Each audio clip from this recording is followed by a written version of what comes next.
오늘은 4월 27일 말라기 2장 17절부터 말라기 3장 6절까지의 말씀입니다. 먼저 17절 말씀을 읽어볼게요.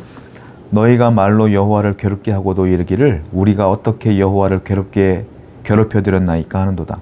이는 너희가 말하기를 모든 악을 행하는 자는 여호와의 눈에 좋게 보이며 그에게 기쁨이 된다 하며 또 말하기를 정의의 하나님이 어디 계시냐 함이니라.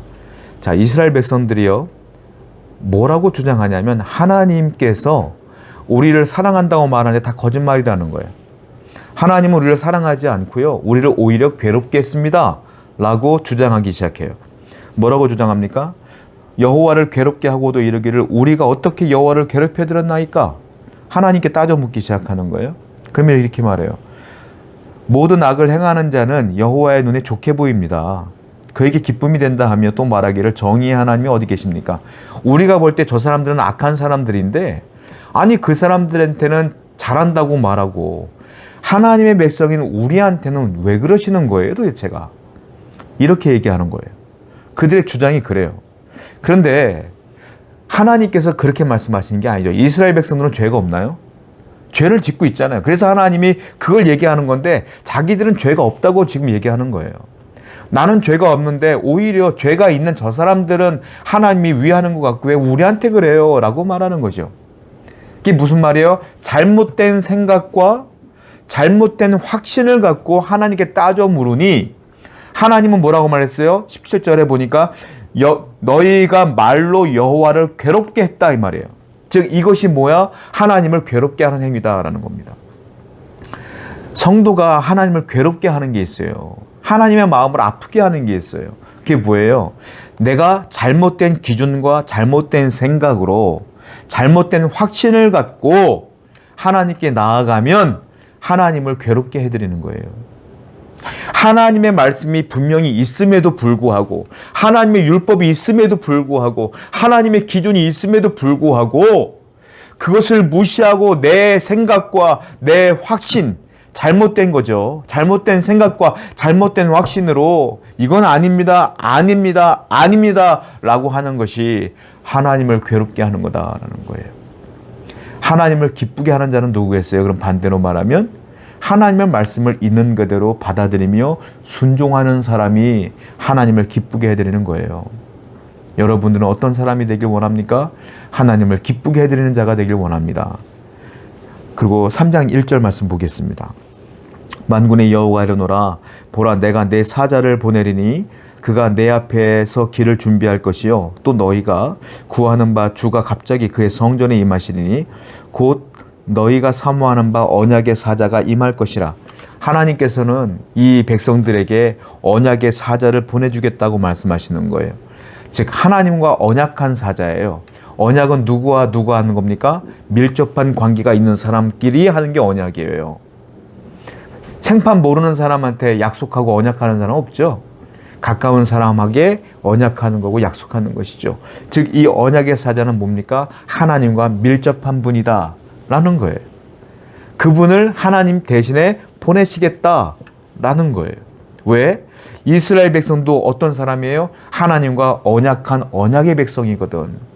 그들이 아무리 죄를 지었어도 그들이 아무리 하나님을 괴롭게 했어도 하나님께 반문해도 하나님 무시해도 하나님은 꾹꾹 참으며 언약의 사자를 보내. 왜? 언약 백성이니까. 하나님이 언약했으니까. 사랑한다고 했으니까. 구원한다고 했으니까.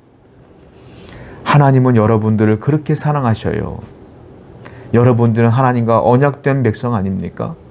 하나님의 말씀, 하나님의 언약으로 이루어진 백성 아닙니까? 하나님이 여러분들을 얼마나 사랑한지를 기억하여 내 죄를 돌이키고 빨리 하나님께 나아가는 하나님의 언약 백성 되기를 축원드립니다. 2절이에요. 그가 임하시는 날을 누가 능히 당하며 그가 나타날 때에는 누가 능히 서리요. 그는 금을 연단하는 자의 불과 표백하는 자의 잿물과 같을 것이니라. 이 언약의 사자는 어떤 일을 하냐면 그가 임하시는데요. 자, 금을 연단하는 자입니다. 그리고 불과 표백하는 자의 잿물과 같을 것이다. 표백하는 자들이라. 자, 뭐예요? 불로 연단하고 그리고 표백하는 자라는 거예요. 잿물로. 자, 어떤 일이 벌어집니까? 대신에 금이 나오는 건 금광석을 넣은 다음에 우리가 알다시피 불을 떼면 어떻게 돼? 용광로에 집어넣으면 불순물은 타고 없어지고 정금만, 순금만 나오지 않습니까?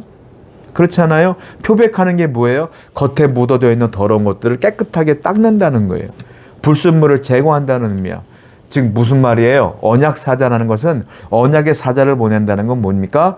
소멸시키기 위함이 아니라 제거하기 위한, 다른 말로 불순물을 제거하기 위하여 보내시는 것이다. 그 불순물을 제거할 때 뭘 쓴다? 용광로를 쓰고 잿물을 쓴다. 즉 고통과 고난과 연단이 있다는 소리겠죠. 하나님이 주시는 고통과 고난과 연단은 소멸하기 위함이 아니라 불순물을 제거하기 위함이다라는 거예요. 여기서 중요한 게 있어요. 성도에게 닥치는 이러한 놀라운 고난과 연단과 어려움이 있을 수 있지만 여기서 우리의 반응이 중요하다는 거예요. 여러분들이 어떻게 반응하냐에 따라 소멸되느냐 아니면 불순물이 제거되느냐 차이가 나타나요. 하나님 말씀을 들었으면 회개하는 자가 깨끗해지는 거예요. 깨끗해지는 거야. 돌이킴으로 다시 성결하고 거룩해지는 거야. 그게 뭐예요? 불순물이 제거된 것이죠. 그런데 회개치 않으며 발악을 하고 나는 잘못 없어요 라고 말하면 어떻게 돼요? 소멸되는 거예요. 하나님과 멀어지는 거야. 천국 백성에서 떨어져 나가는 거야. 여러분들의 반응이 중요해요. 하나님이 왜 고난을 줄까요? 왜 연단을 줄까요? 어쩌면 나의 불순물을 제거하기 위함이다. 돌이키시고 회개하시고 하나님을 더 붙드시는 여러분들에게 축원드립니다. 3절 말씀이요. 그가 은을 연단하여 깨끗하게 하는 것 같이 앉아서 레위 자손을 깨끗하게 하되 금 은과 같이 그들을 연단하리니 그들이 공의로운 제물을 다 여호와께 바칠 것이라. 하나님은 연단을 하는데 먼저 누구를 연단하느냐 하면 누굽니까? 레위 자손을 깨끗하게 하되 이렇게 써 있어요. 레위 자손은 성전에 있는 자들이요, 제사장들이요. 한마디로 이스라엘의 리더들입니다. 영적 리더들을 말하는 거예요. 영적 리더들을 먼저 금과 같이 은과 같이 연단하여 하나님께서는 불순물을 제거하기를 원한다라는 겁니다. 모든 성도가 다 깨끗함을, 거룩함을 회복해야 되지만 하나님께서 보시기에는 먼저 레위인들이 먼저 깨끗함을 회복해야 된다는 거예요. 여러분 그렇습니다. 공동체의 영적 리더가 하나님 앞에 거룩하지 않으면, 깨끗하지 않으면 그 공동체 전체가 다 오염돼요. 그러므로 교회가요, 거룩해지고 깨끗해지려면 앞에 있는 리더인 목사가 깨끗해야 돼. 그러니까 성도들은 목사의 거룩함을 위해서 늘 기도하셔야 되는 거예요.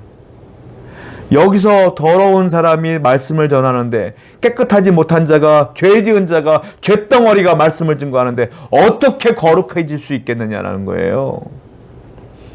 그러므로 이 설교하고 있는 저를 위하여 우리 교회 성도들은 기도하셔야 돼요. 그리고 목회자는 성도들의 깨끗함을 위하여 또 중보하는 거예요. 왜 모세가 백성을 위해 기도했던 것처럼, 에스라가 백성을 위해 기도했던 것처럼, 그렇게 서로가 서로를 위해 기도할 때 공동체는 거룩해지며 깨끗해지며 불순물은 제거되어 하나님께서 보시기에 참 좋은 공동체가 되는 거 아니겠습니까? 그래서 우리가 함께 교회를 섬기며 하나님을 섬기며 나가야 되는 거예요. 오늘도 우리 가운데 그런 은혜가 있기를 원합니다. 5절이에요. 내가 심판하러 너에게 임할 것이라. 점치는 자에게와 간음하는 자에게와 거짓 맹세하는 자에게와 품꾼의 삭에 대하여 억울하게 하며 과부와 고아를 압제하며 나그네를 억울하게 하며 나를 경외하지 아니하는 자들에게 속히 증언하리라. 만군의 여호와가 말하였느니라. 하나님께서 그렇게 연단과 고난을 주며 불순물을 제거하는 가운데에 하나님이 용납 못하는 심판하실 자들이 있다는 겁니다. 그 5절에 뭐예요? 내가 심판하러 너에게 임할 것이라. 먼저 점치는 자, 그리고 간음하는 자, 이 영적으로 우상 숭배하는 자들을 말하는 거예요. 하나님을 멀리 떠는 자, 회개치 아니하며 여전히 우상 숭배하는 자들을 내가 심판할 것이다. 거짓 맹세하는 자, 그리고 품꾼의 삭스에 대해 억울하게 하며 과부와 고아를 압제하고 나그네를 억울해하며 여호와를 경외하지 않는 자. 자, 두 부류로 딱 나뉘어져요. 첫 번째 점치는 자, 간음하는 자, 그리고 거짓 맹세하는 자는 다 하나님께 범하는 죄를 말하는 거고요. 과부와 고아를 억울하게 하는 자, 나그네를 억울하게 하는 자, 압제하는 자, 이 사람들은 이웃에 대하여 못된 짓을 하는 사람들을 말하는 거예요. 즉 예수님도 말씀하셨잖아요. 마태복음 25장 33절을 보면 지극히 작은 자에게 한 것이 곧 나에게 한 것이라 그랬어요. 여러분, 예수님께서 말씀하신 게 뭐예요? 하나님을 사랑하라, 이웃을 사랑하라. 오늘 똑같은 말씀이에요. 하나님께 범죄한 자, 이웃에게 범죄한 자는 내가 심판하리라. 신앙은요, 믿음은요, 하나님 사랑합니다 라고 하는 것만 신앙이 아니라는 거예요. 이렇게 하나님을 사랑하는 사람은요, 이웃에 대해서도 사랑하는 마음이, 용납하는 마음이, 자비한 마음이 흘러갈 수밖에 없어요. 신앙은 하나야. 하나님을 사랑하고 이웃을 사랑하는 것은 따로 나뉘어지는 게 아니라 통으로 하나라 이거예요. 신앙이 좋은 사람은 이웃에게도 하나님에게도 사랑을 베풀 줄 아는 사람이 되어야 된다. 그러므로 여러분들이 그러한 하나님을 사랑하는 백성이 되기를 축원드립니다. 기도합시다.